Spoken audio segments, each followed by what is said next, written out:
Hey, welcome to Real Turf Solutions, and this is why we're the biggest badass of 2020.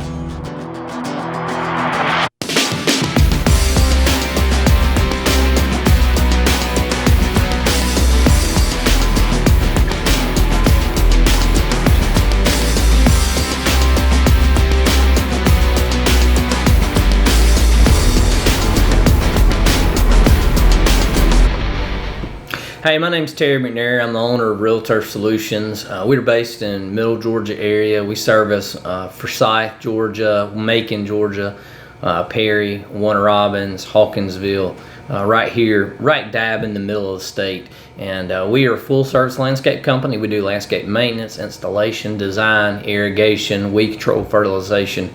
We also specialize in sports turf management. So those are a couple of simple things about our company. So looking over the 2020 year, we can think about the many things that have gone wrong with the pandemic and just people being sick and what do we do and what do we not do, and so we've taken some of those strides on the chin here at Real Turf Solutions, and we've made some drastic changes over the last couple of years.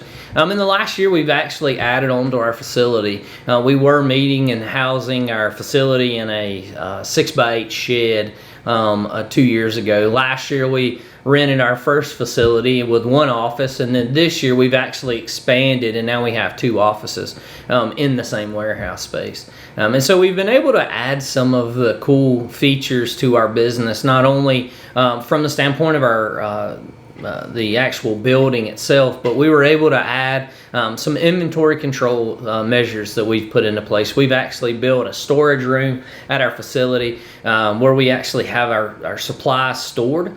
So we actually have created a 2-bin system, so when inventory comes in, we're able to take that inventory and put it into storage, and then when we need it, we actually pull it out and put it into individual job bins, and then when the guys get ready to go, they go out, pull the material out of the job bin, and then they're ready to go. So it makes it very seamless in the process of just being able to get materials here on time. All right, guys, you gotta find. Anybody know where some 1-inch tees are? Ah,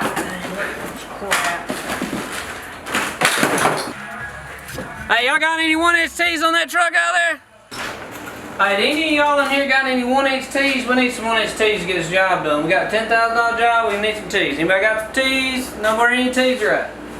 Hey, so we're in here in our inventory room. So you can see behind me, we've came in and we've organized all of our stuff. So all of our stuff actually has a component and a home for it. And so these are all the fittings that we use. We've got our different styles of nozzles. We've got different parts. We've got controllers and irrigation controllers over here. Over here we've got valves, chemicals. All those things are now a lot more organized. And so we have begun this process of doing a 2-bin system. So we have a bin with inventory and a bin that's in use. And so it really works great for our situation. So we always have materials on the job. We always have materials in our facility so that if a crew needs something, we've got it. We're able to get it out to the crews, and it makes a whole lot of difference in our production, our day-to-day operations. Some of the other operational changes that we've been able to make at Real Turf is we've grown our maintenance division to a point to where we've actually hired an operations manager. We have a gentleman, his name is Doyle Floyd, came to work for us a few months ago, was an ag teacher for 30 years, has an agronomist degree from UGA, go Dogs, and he has come to work for us, and he does a wonderful job working with our team and our maintenance division. And so he goes out and meets those guys and meets those customers and makes sure that what we're selling and what we're telling people we're doing, we're actually able to provide that.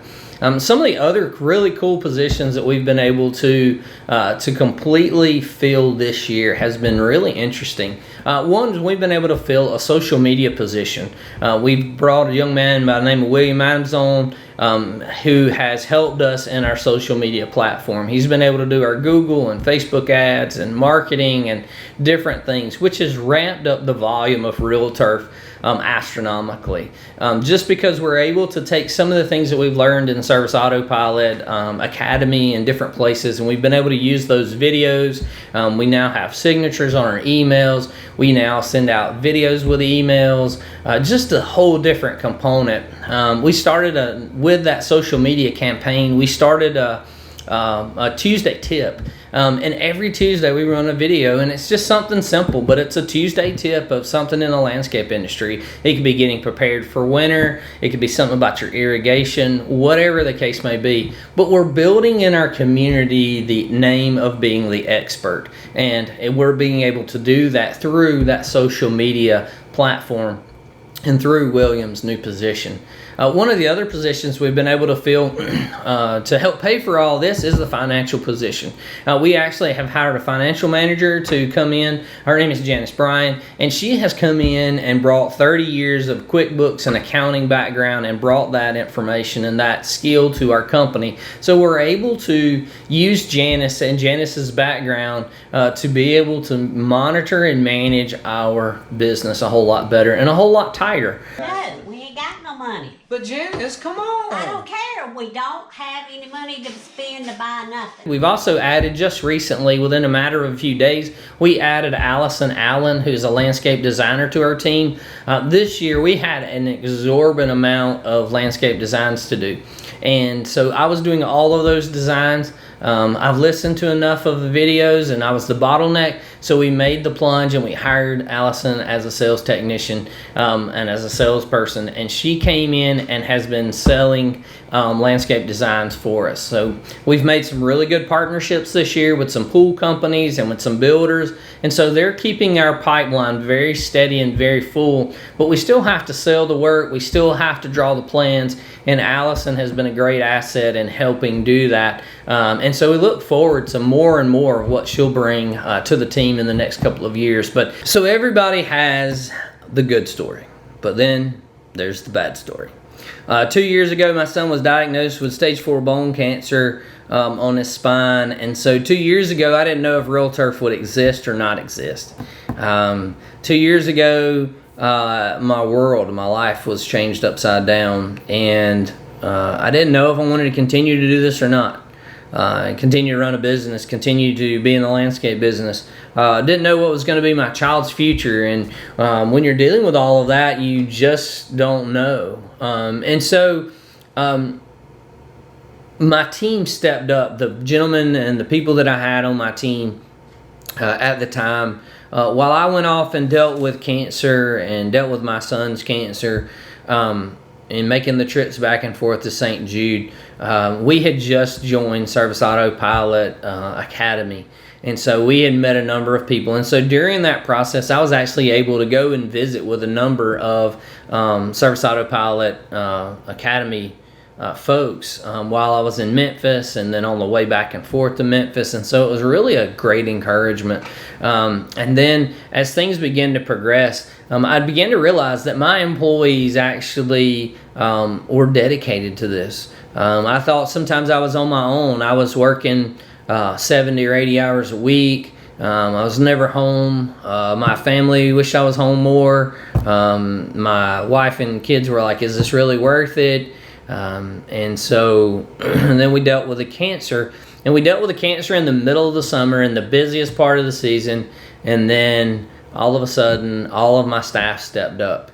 And my staff began to take things on, and my staff began to do things without me asking. And I began to realize that I had a great group of people around me and a great team of people around me. Now, I also came to realize at that time of weeks of being in Memphis and the hospital and back and forth, that the people were dedicated. The people that worked here were dedicated.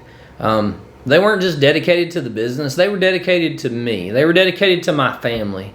They called weekly, daily. and checked on us. All of those things. And so I began to realize that I didn't have just a business, that I had a family. I had a group of people. And we began to build on that. That became the aha moment. I also came to realize that at that point in time that I might not have my son to live and to enjoy life with forever. And so we began to implement that I would go home at a decent hour. I try to be home just about every day in the week now, before they go to bed, and spend some time with them every day. I've gotten to a point with the company that we've positioned people in different places, and that has allowed me to be home on the weekends.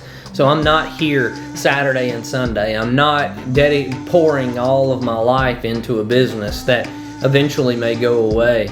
But I'm able to enjoy life a little bit. And so some of the things, some of the processes, some of the avenues that I've learned through Service Autopilot, it's through some of the things that I've learned from Jason Cupp, it's some of the things that I've learned from different consultants. Those things have all begun to apply, that I stopped working in the business and I started working on the business. And so being able to work on the business instead of in the business made such a drastic impact in my overall health, my overall performance at work, and my dedication to it. And so yes, 2 years ago we dealt with my kid's cancer. I'm glad to say today he is completely healed. He has no cancer, has been cancer free for 2 years. But it mainly reminded me that there's more to life than our companies. There's more to life than going to work and planting plants and digging holes and doing those things. It's more to life than those things. And so it has given me great opportunity to check that and to check myself, which has allowed me to hire people, put them in place, expect results from them, and then to be able to enjoy life, and to be able to enjoy my family. And enjoy the time that I get to spend with my kids during this time as well.